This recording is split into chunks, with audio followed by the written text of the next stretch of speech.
Ladies and gentlemen, my name is Jimmy, his name is Frank, and we're having a good time. Aren't we, Frank? Yes, sir. Alright. In 2 weeks, ladies and gentlemen, we have Elimination Chamber making its return to the WWE programming. 2 weeks from Sunday. This past Sunday, actually. And as of this moment, there's only 4 matches on the card, but they're worth mentioning. We have a tag team Elimination Chamber match, the first one ever in history, with the New Day, Big E Langston and Kofi Kingston, defending their tag team championships against the Lucha Dragons, Kalisto and Sin Cara, Tyson Kidd and Cesaro, the Primetime Players, Darren Young and Titus O'Neil, the Ascension, Connor and Victor, and Los Matadores, Diego and Fernando. Personally, I think Diego and Fernando should get kicked out, and you put the Wyatt family in there, and you've got an even better match. I don't know why Luke Harper and Eric Rowan are not in this match. They belong in this match, and they belong winning this match. But that's not the case. I predict the New Day will retain. They just won the titles. I do not think they're losing them until SummerSlam. What do you have to say, Frank? Well, Rowan and Harper, nobody cares about them anymore. They got buried. They got buried by Cena ever since that night when he took out the whole Wyatt family. Nobody cares about them anymore. I do. I'm not thinking, but did they lose every time? Did they not even won the belts? They never even got a shot at the belts. No, it's a shame, but it is what it is. Who are you predicting to win the match? With the New Day versus Cesaro and Kidd?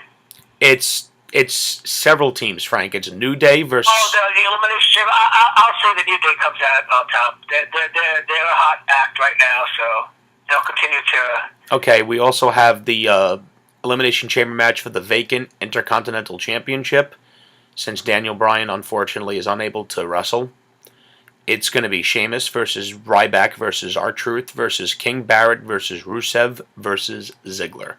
Now, personally, I think Rusev should win this match, for the simple fact that he needs it more than anyone. Him or Ryback, one of those two should win. Ziggler should not be anywhere near the Intercontinental title. Barrett shouldn't be anywhere near the Intercontinental title. R-Truth has no business even being in this match. Sheamus, I guess they could... my prediction is that Sheamus will win the match. He's going to end up walking away with the strap. Although I think Ryback and Rusev would benefit from it more. Especially Ryback, because he's never won any gold. And they missed the boat on having Ryback be the one to take down Rusev, because I don't think that people would have taken the loss that Rusev has suffered so badly. But then again, you look, he lost 3 straight to Cena, so what do you expect? I predict Sheamus, although I would prefer Ryback or Rusev. How about you? I think Ziggler's going to come out. Now that he's a Lana, I think Ziggler's going to walk out. And then I predict he'll feud with Rusev until SummerSlam. Well, we'll see what happens. Next, we have John Cena versus Kevin Owens. No championship on the lines, just one-on-one. Oh, it's a non-title? Yes. What happened to the U.S. Open Challenge? Don't know. Don't care. It's a belt that's on Cena. And I also want to touch on something else, Frank. Can you and I both agree that it's not Cena that is elevating the belt? It is the booking behind it. Of course. Because you got one Cena nut hugger after another saying, "Oh, see, Cena's helping the United States Championship." You didn't need the belt to be on John Cena to do that. You could have had the belt on fucking Wade Barrett, who I can't stand. Oh, but if you booked, when somebody else holds the belt, they lose every match on TV. If they even defend it, so how are you going to elevate the belt? Well, what? It's because Cena's a great wrestler. That's how he's going to know. He's being booked to win. But that's the whole point, though. The champions are supposed to be booked to win on free television, and when But when you have your champions losing every match in 2 minutes, that's why the belts have become so meaningless, for the simple fact that they're not being booked to be important. When you book your champions to lose one match after another, and then they only win at the pay-per-view, that you're not doing your championships any favors. So this tells me that Cena's going to probably lose, or it's going to be some disqualification match. It's going to be like a double DQ or something I like that. say Kevin Owens must win this match clean. He must win this match. Kevin Owens, if they are serious about him, he should be booked as Cena's worst nightmare. That's how he should be booked, as Cena's worst nightmare. See what happened Monday? That's where he should be booked. He should be punking Cena every match. Let me tell you something, Frank. A friend of mine at my job said it to me months ago, and I agree with him. You got to build the future at some point. Eventually, you got to stop letting Cena go over on these guys. And I will say, my favorite part of Raw, aside from Cena getting the powerbomb, when Kevin Owens pulled rank on Cena and said, listen, I've been doing this for 15 years. I've been doing it longer than you. I loved it. Because how many of these guys have been doing this shit longer than Cena? Bryan, Cesaro, Punk, Rollins, Ambrose. Sorry? And better wrestlers. They're all better wrestlers. They're all infinitely better. And that's one of the reasons that fans hate Cena, because they recognize that he ain't that good, and there are guys that are better than him, but they always have to water down their style so that way he don't look bad, but in the process he still does because he sucks. I'm standing by my stance. Owens must win this match to maintain his credibility. And let's also make sure we get the wrestling terminology correct here. Frank, what is the definition of putting someone over? You lose to them clean. No excuses. Kayfabe, of course. He was a better man, and that's it. You came up short. Has Cena ever done that?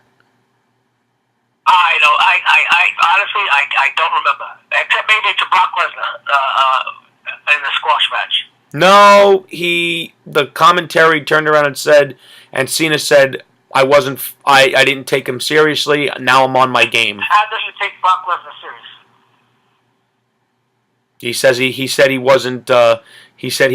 What was the proper verbiage that he used? Now I'm taking it more seriously. He didn't pull out all the stops. How could you not? That's the stupidest thing I've ever heard. How do you not take the toughest man on the planet serious? Because he's John Cena. He's an imbecile. Yeah, it's just stupid logic. It was like when he lost to The Rock, and then a year later, he says, "You didn't beat me. I beat me." Really? It's like when he lost to Daniel Bryan. The next night he comes out on Raw showing people his elbow. It's like when he lost to Punk at Money in the Bank. Now, everyone forgets. John Laurinaitis distracted him, and then he got back in the ring and ate the GTS for the loss. That guy hasn't lost a match clean ever. No. And that's why I fucking hate him. Because... And that's why I hated that match, Payback. Because I never heard a match, an I Quit match, where the guy is put unconscious, and he doesn't lose. That was the stupidest thing I've ever seen in all my life, in all wrestling, where a guy has to go revive his opponent to make him say I quit. Tell me something. Did Bret Hart have to revive Steve Austin? Yeah, that's like Bret Hart goes to the ringside, grabs a towel, wipes Austin's blood off, throws water on his face, and then tries to put him back in the sharpshooter. It's retarded. Like I said this on the page. They would alter the rules of physics to make Cena look strong. And honestly, I have no shame in saying I hate him. I hate the character. I hate the person. I hate the whole fucking deal. Because anyone that tries to throw the charity thing in my face, it's charity when there's no cameras. When there's cameras, it's public relations. Right, exactly. See, Frank knows. Why do you have to keep mentioning it? Exactly. Here's something I'm going to bring up from my personal life. So I'll get a little personal here. I work at a hospital. I'm around sick people all the time. Every Christmas, I dress up as Santa Claus, and I have a bunch of my friends gather presents. We wrap them. Me and my sister, we wrap them, and we deliver them to the pediatrics department. I have one rule. No video cameras. Why do you think that is, Frank? because it's not meant to be just for show. Then you're doing it for yourself to show everybody how good you are, how good the hospital is. And I do that because when I was a kid, my great-grandfather always reminded me of Santa Claus. And he was a great man. He was a very giving man. And I always did my best to follow his example. My great-grandfather, Peter Dulce Mascola, was a World War II veteran. Loving father, loving grandfather, loving great-grandfather to me. I loved him. He was a good man. I was one of the few people that actually got to know a great-grandparent. And I try to follow his example. But my one rule when I go upstairs is I said I don't want any video cameras.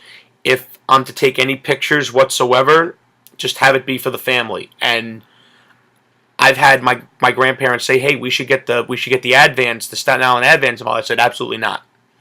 I do not want my thing to be in the paper. I don't need people, saying, 'Hey, look at this fucking schmuck. He's using sick kids to get people to like.'" I'm like, no, I don't fucking do that. Because when I was 16, I got run over and I was in the hospital the week before Christmas, and it sucked. It sucked to be in pain during Christmas. No child to me should ever have to be in pain, especially during that time of year, because Christmas is my favorite time of year.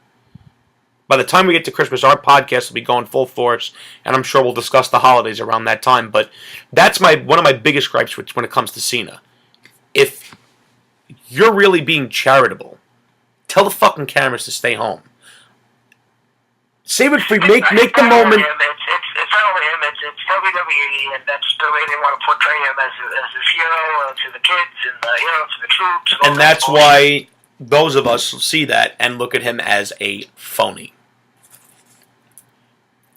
He's a phony, and that's the way I look at it. He uses children and troops as human shields. And I take exception to that from the work that I do and for the service that my family served for this country. That I take. They do it so you don't boo him, man. It's like you can't boo a guy who makes a wish and spends time with the troops. See, now, I'll give you a perfect example in wrestling about a guy that's charitable. Two guys I'll give you that are charitable, and you never once saw it on television. And they were able to make a lot of sick people and a lot of needy people happy. The Undertaker and Mick Foley. You know how much charity work they do, Frank? Probably not. The Undertaker has his own company. Mark Calloway has his own company. Name one time it was ever on WWE programming. Never. Mick Foley has done a shit ton of charity work since 1999. How many times was that ever on WWE programming? Never. And yet the fans love them both. And that is why, yes, I'm looking into the camera to all the Cenatards that always, want to rub his balls and bring up the $30 million he's got in his bank account. That doesn't make him a better man than me. I've got nothing. I have nothing close to what he has. But the quality of my life is better than his because I'm not a phony. I'm as legit as you can get. Anyone that knows me knows I'm a legit motherfucker. I've never fucked over one of my friends. Frank's only been my friend for, what would you say, a year, Frank? A year, maybe a little, maybe a little more. Frank and I disagree on a lot of things. We have our different opinions. We've never fought once. Frank knows. Frank's only one of many people that know who I am. I don't bullshit. I don't say what people want to hear. I say it as it is. That motherfucker wouldn't know real if it bit him in the ass. And when he uses troops and children as human shields to get people to like him, it pisses me off. And I take offense to it. As the great-grandson of a soldier, and as a man who does his own charitable work. I was offered the friggin' President's Award at the hospital, and I turned it down twice, Frank. Doesn't mean anything. Because I didn't want any recognition for doing the right fucking thing. Because when I leave the... Recognition to doctors. Exactly. The doctors are the ones that deserve... And the nurses. The doctors are the ones that deserve the credit because they're the one helping the kid. When I go, I'm in the room for what, 2 minutes? That's it. The doctor that spends hours upon hours friggin' taking care of that kid deserves the credit, not me. And I don't use that shit to shove it in people's faces to get them to like me. People that like me are gonna like me. People that don't, fuck you. I don't care. I really don't care. And that's the ultimate reason I can't stand John Cena. Because I don't care when anyone says, oh, it's the company. No. You're going to tell me that guy has absolutely zero pull in that locker room? He has zero pull with the McMahons? I don't think so. And then there's people who say, oh, he had to lose because it was a part of the storyline with Rusev and Lana breaking up. Well, why couldn't Rusev win on Payback and lose it the next night? Here's a crazy idea. Why couldn't Rusev use Lana? You want to talk about being a heel? Why couldn't he tie Cena up in the ropes and threaten to put her in the Accolade if he didn't quit? Yeah, well, I'm saying he could have won Payback, and then the next night he could have lost to Lana. Maybe Lana could have distracted him and have him lose the belt the next night on Raw. No, that's what happens. What? Because I'll tell you. Rusev had to lose because it was part of the storyline.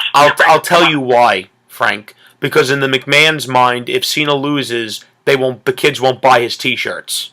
Yeah, I know. It's retarded. It's the people. But I don't want to talk about that piece of shit anymore. Let's move on to the main event: Dean Ambrose versus Seth Rollins for the WWE World Heavyweight Championship. I expect this match to be great. It could potentially be a show stealer. I don't expect Dean Ambrose to win. That's just how I feel, even though I think he should. But going into SummerSlam, Seth Rollins must be the man to walk in with that belt because he's going to be fighting Brock Lesnar. Yeah, I think Seth Rollins is going to hold that belt for a while. I think that match, the main event match on Payback, I thought that was the match of the year so far. That was a great match. We got to see our triple threat. I haven't seen Payback yet, but I will watch that match.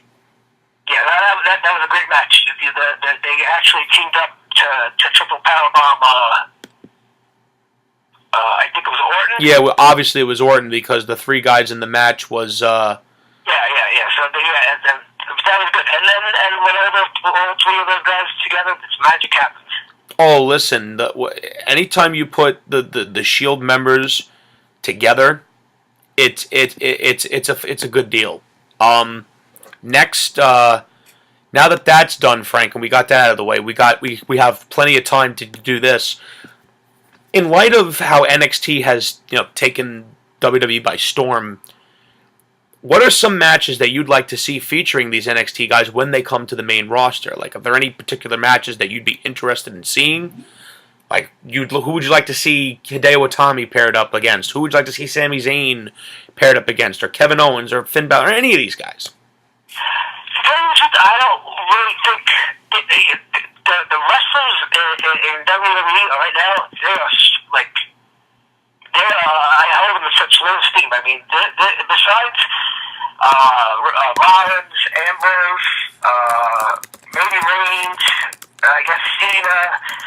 I mean, I don't really think there's anybody really that great in WWE. These guys have been ruined in the last 2-3 years. Every one of them has been ruined. It's like they lost their luster. I mean, I think the NXT guys should make a name for themselves and maybe fight each other. All right. It's such a poor job with the other guys on the roster. I mean, Ziggler, who cares about him? The guy, how many times has he been the IC champ? 6 times? Too many times. Loses every match. Ryback sucks. Sandow sucks. Cody Rhodes is a loser.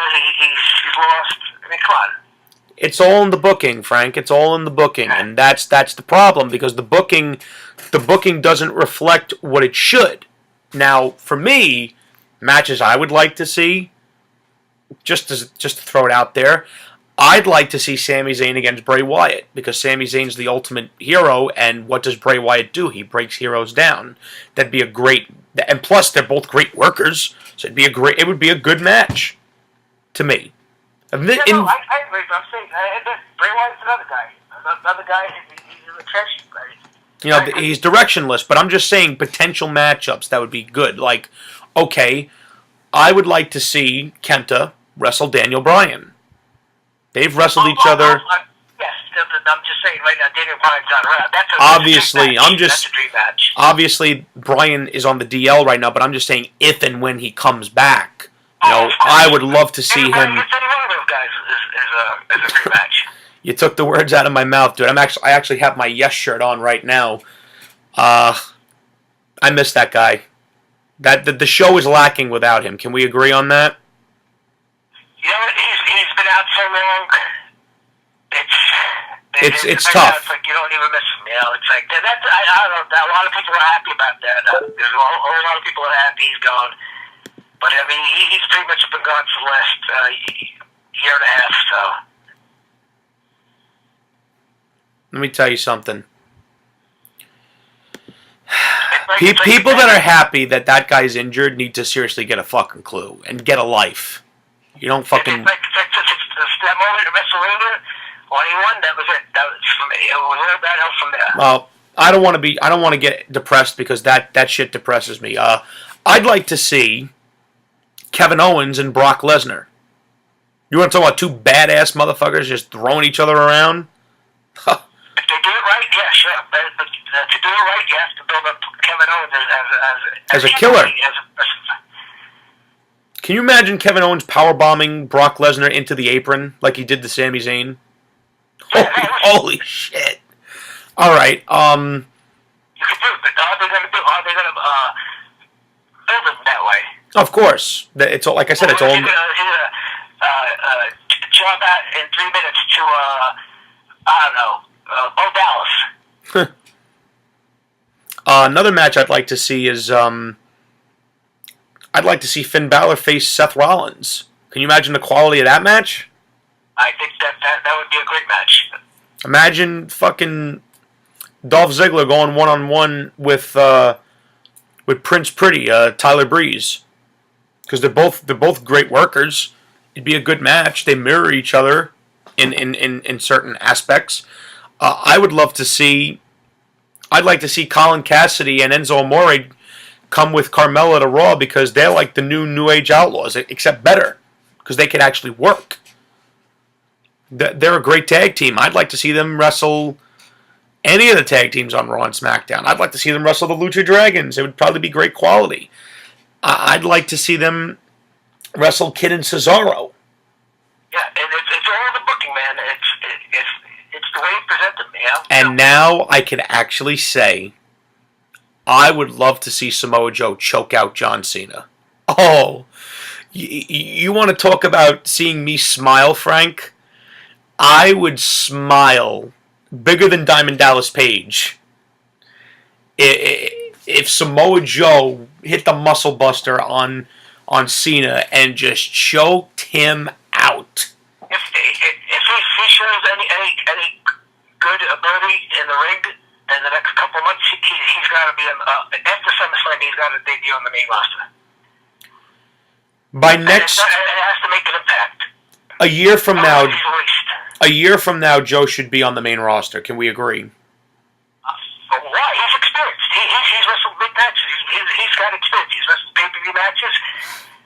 Give him 2 months, 2-3 months in NXT. If he shows he can go and he's over, after SummerSlam, he should be on Raw. And make an impact. Listen, I would love nothing more than for him to be on the main roster, but I also know how that company thinks. They have to learn. He's an established star. It's not like he's a rookie who just walked in from Ohio and just started. This guy has been all over the world. Has wrestled thousands of matches against the top stars in the business. He's ready. He just needs to get the rust out.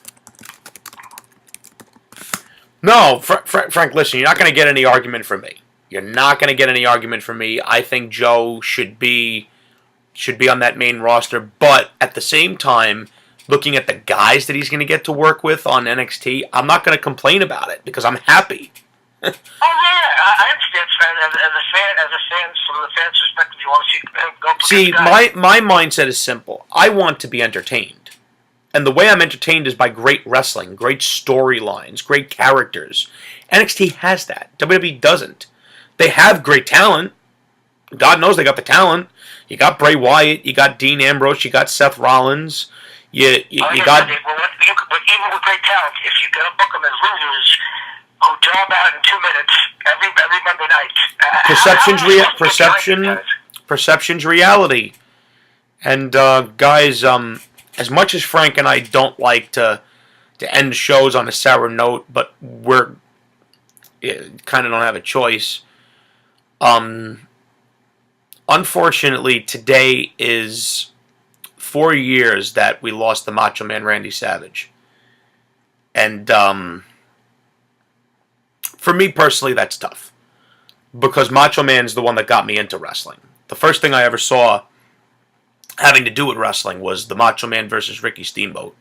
Wouldn't you say I started watching wrestling with high standards, Frank? Yes, yes. Well, I thought Macho Man was on Raw Monday. Wasn't that him with Hulk Hogan? I wish Macho was still alive. Yeah. You know, I have to say, I know when I got the news, I got misty-eyed. You know, I felt horrible. The chick, the dumbass chick I was seeing at the time was like, what are you so upset about? He was just a wrestler. I wanted to slap the shit out of her. Listen, you grow up with somebody as a child. You grow up watching him and just a wrestler. The Macho Man Randy Savage was beyond just a wrestler. Macho Man Randy Savage was a fucking deity when it came to wrestling. I hold him in the same as my top 5 favorite wrestlers of all time, Frank, in sequential order. Number 1, Undertaker. Number 2, Sting. Number 3, The Macho Man. Number 4, Kurt Angle. Number 5, Daniel Bryan. Those are my top 5 favorites of all time. Macho Man was a pop culture icon. The guy did Slim Jims. He was on the talk show that night, late night talk shows, Arsenio. He had so many great matches. Matches with Steamboat. He had great matches with Flair. Hell, he even pulled great matches out of Hogan. My biggest gripe with his career, though, is the one thing that pisses me off about it, Frank, and any diehard Macho Man fan will understand where I'm coming from. It pisses me off that he never got a clean win over Hogan. Because to me, Macho is just as good as Terry. Yeah, no, I know, but Hogan was so popular back then, and Macho played the heel, and Hogan played the hero, so. Macho Man Randy Savage to me was leaps and bounds ahead of Hulk Hogan as far as talent. Macho could wrestle anyone. The match he had with the Ultimate Warrior at WrestleMania 7 is living proof. Macho could wrestle anybody, and have a phenomenal match. I mean, everything about him, from his music, pomp and circumstance, to his outfits with the crazy robes and the hats with the feather that my sister loves so much from Survivor Series 91. My favorite, his promos. I mean, I'm not even going to bother trying to do a cheesy, ooh, yeah. All you gotta see is, look, 15 years later after he retired, people are still imitating him, so what did that tell you? Macho Man, thank God they put him in the Hall of Fame. That was long overdue. Long overdue. And I think I could speak for Frank and whoever else is viewing this that Macho is missed. You know, to know that he's alive is missed because, you know, it sucks because Macho Man was just such an important part of our lives for any of us that are diehard fans, and to anyone that's watching this that doesn't get it, Macho Man was just one of those characters that you couldn't help but love the guy.